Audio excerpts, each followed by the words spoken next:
All right, let's just jump right in. You know the hero's journey, right? The call to adventure, facing down some evil, the big triumphant return. But what if that journey, what if it never ever ends? Today we're going to explore one of the most fascinating and frankly tragic figures in all of storytelling, the eternal hero. You know, when you picture a hero, it's usually this, right? Someone powerful, standing victorious after beating impossible odds. They slay the dragon, they save the day, they win. That's the whole point, isn't it? Okay, but here's the twist. What if that victory isn't the finish line? What if the prize for saving the world is the burden of having to do it over and over and over again, forever? Well, that's the strange paradox of the eternal hero.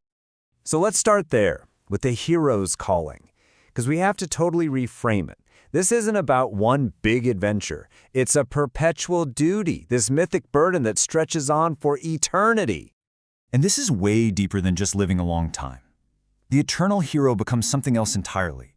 They become an unchanging ideal, a cosmic symbol of pure goodness, like a North Star in a chaotic universe. But let me tell you, being a symbol, it comes with a terrible price. And that price? It takes us right inside the hero's mind, into what you could call the prison of perfection. We're going to talk about the staggering psychological cost of having to be good forever. I mean, can you even imagine that kind of pressure? It's this curse of perpetual goodness. You can't have an off day. There's zero margin for error. One single mistake could unravel millions of years of good deeds. Your entire identity gets swallowed by service, leaving no room for who you are. You can never know that simple human freedom of just messing up. And that constant pressure, that vigilance, it leads to this profound, soul-crushing loneliness. The hero outlives everyone. Friends, family, entire civilizations turn to dust, and they're still there. This is way more than just being lonely. It's a kind of cosmic isolation that separates them from the very people they're trying to protect. And you know, this is not a new idea. It's baked into our oldest myths. This quote about Prometheus absolutely nails it. Yeah, getting your liver eaten by an eagle every day is bad, but the real punishment? It was the eternal solitude of his sacrifice. That's a pain that goes way deeper than any physical wound. After eons of this, all that strain builds up into something we could call chronic existential fatigue. Just think of it like burnout, but on a cosmic scale we can't even imagine. It's the crushing weight of all the responsibility, all the stress, all the loss, piling up forever with no end in sight. Because the simple rest of death, that's a luxury they'll never get. And this is where we hit a massive contradiction, the growth paradox. See, on one hand, the world needs the hero to be a constant, unchanging pillar of virtue. But think about it. How do any of us actually grow? We learn by struggling, by failing, by evolving. So you get this incredible war raging inside the hero. The part of them that's still a person, that wants to learn and change, is in a constant battle with the perfect, static symbol they're forced to be. I mean, that's enough to tear anyone's psyche apart. And this war isn't just on the inside. Oh no. On the outside, the hero is facing a literal war without end. A never-ending gauntlet of threats that just keep getting smarter and stronger. For this hero, there's no such thing as a final victory. It's just a cycle, on repeat forever. They defeat some great evil, but that just creates a power vacuum. And out of those ashes, a new, often more adapted evil rises to take its place. It never, ever stops. Put it this way, for this hero, a victory trophy isn't a trophy at all. It's the starting pistol for the next, harder race. Every win just resets the board for an even more complex game. And here's another external pressure, this slow transformation. The hero starts as an active agent, a person making choices, fighting their own battles. But over time, they become a passive symbol. They become a statue, an icon, something to be worshipped. They stop being a person and just become an idea.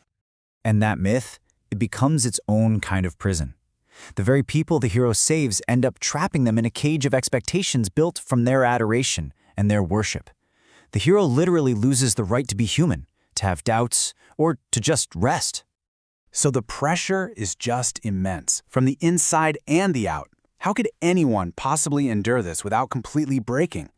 Well, that brings us to the hero's inner metamorphosis, the forging of an unbreakable soul. And the answer isn't just about gritting their teeth and being tough. It's about a constant, profound internal evolution. They don't just endure, They have to transform. They have to become stronger on the inside in ways that are almost impossible for us to comprehend. And this is a kind of transformation that avoids darkness. It's not about becoming jaded or cynical.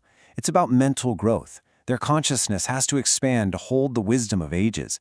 Their morals have to evolve for dilemmas we can't even imagine.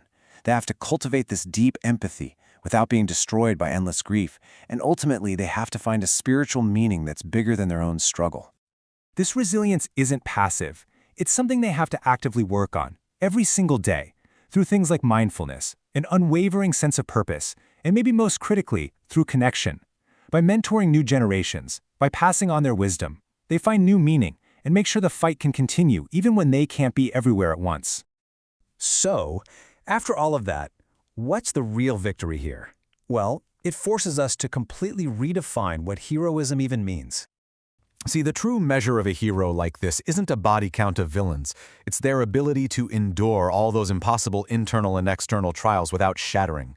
The real victory, the most incredible feat of all, is simply maintaining their goodness, their virtue across an ocean of time.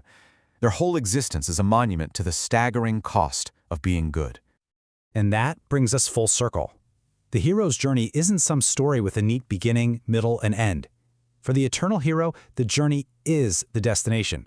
It's just a constant, unending process of transformation. So in the end, maybe heroism isn't about being invincible or perfect. Maybe it's just about the choice to get back up, to keep fighting, to stay good. And that leaves us with one final, haunting question. For how long? How many times can one single soul choose to rise before the sheer weight of eternity becomes too much to bear?